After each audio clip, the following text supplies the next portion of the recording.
সমস্ত বন্ধুরা আপনারা কেমন আছেন? আশা করি সবাই ভালো আছেন। তো মেন বিষয়ে শুরু করার আগে দুটো কথা বলি আমার নিজের সম্পর্কে। আসলে কি বলেন তো, মোবাইলটা আমার খুব একটা ভালো না, তো ক্যামেরাটা খুব একটা স্পষ্ট বা উজ্জ্বলও হয় না ছবিগুলো। তো সেই জন্য একটু কষ্ট করে একটু দেখবেন বা একটু কষ্ট করে বোঝার চেষ্টা করবেন আমি যেগুলো বলতে যাই বা বলার চেষ্টা করি। জানি যেহেতু ক্যামেরার কোয়ালিটি যদি খারাপ হয়, ছবির কোয়ালিটিও খারাপ হয়, আর ছবির কোয়ালিটি খারাপ হলে কোনো ভিডিওই ভালো লাগে না দেখতে। তবুও আপনাদের অনুরোধ করছি একটু কষ্ট করে একটু দেখার বা বোঝার চেষ্টা করবেন। আজকে যে বিষয়টা আমি বলবো ভাবলাম, তো এটা হঠাৎই এখন আমার মাথায় এলো, তাই আমি ভাবলাম দেরি না করে বানিয়ে ফেলি। সাধারণ ভোটারদের সম্পর্কে। সামনে ভোট আসছে তো, 2026 সাল। আমাদের মাননীয় মুখ্যমন্ত্রী, আমাদের মাননীয় প্রধানমন্ত্রী এবং অন্যান্য যত রাজনৈতিক দল আছে সবাই নিজেদের মতো করে চেষ্টা করবে ক্ষমতায় আসার। তো যেই ক্ষমতায় আসুক আমার সেটা নিয়ে কোনো সমস্যা নেই বা প্রবলেম নেই। ছোটোখাটো প্রবলেম সবারই থাকে, থাকাটা উচিত। আর সব সরকারি সবারই কাছে ভালো নয়, কারোর কাছে ভালো কারোর কাছে মন্দ, এটা তো সবাই জানে, আলাদা করে নতুন করে বলার কিছু নেই। তো আমি যেটা বলতে চাইছি সেটা হলো সাধারণ মানুষের কাছে, ভোটারদের কাছে, আর নিচুতলার কর্মীদের কাছে। নিচুতলার কর্মী বলতে সে যে দলেরই হোক, সিপিএম হোক, তৃণমূল হোক, বিজেপি হোক, কংগ্রেস হোক, সেই সমস্ত কর্মীদের কাছে একটা অনুরোধটা কি, সেটা হলো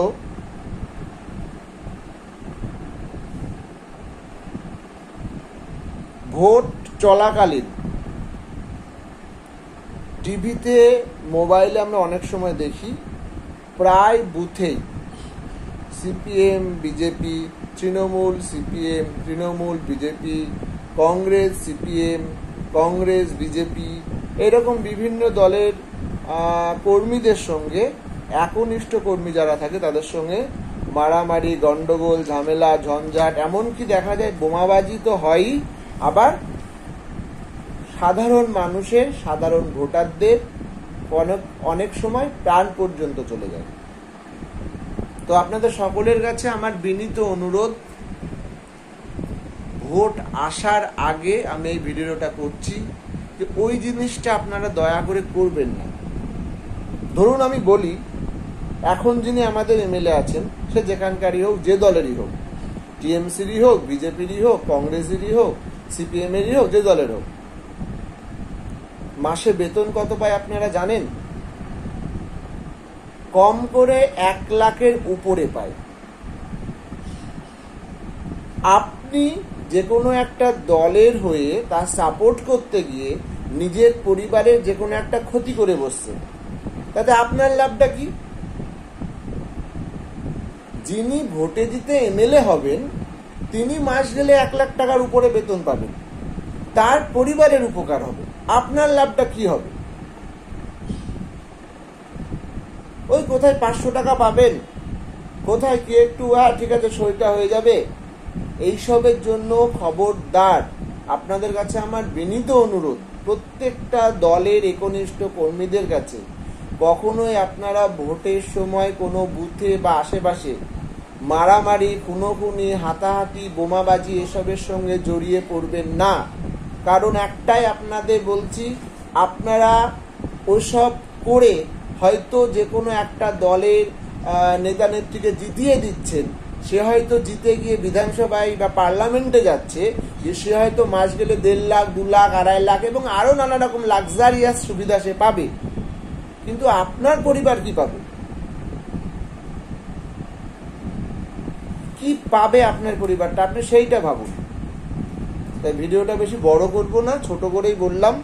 আপনাদের প্রত্যেকের কাছে অনুরোধ, সে যে দলেরই হোক, যে দলেরই কর্মী হোক, দয়া করে এইগুলোর সাথে জড়িয়ে পড়বেন না। তাতে আপনার কোনো লাভ নেই, উল্টে আপনার ক্ষতি হবে। যদি কোনো জায়গায় কোনো একটা ঝামেলা ঝঞ্ঝাট হয় তাহলে কি হতে পারে? আপনি যদি সেখানে জড়িয়ে পড়েন আপনার তো সমস্যা হতে পারে। তো সামনে ভোট আসছে, সমস্ত ভোটারদের, সমস্ত দলের কর্মীদের, সমস্ত মানুষদের সকলের কাছে আমি আরো একবার অনুরোধ করছি, ভোট দিন, সোজা বাড়ি চলে যান।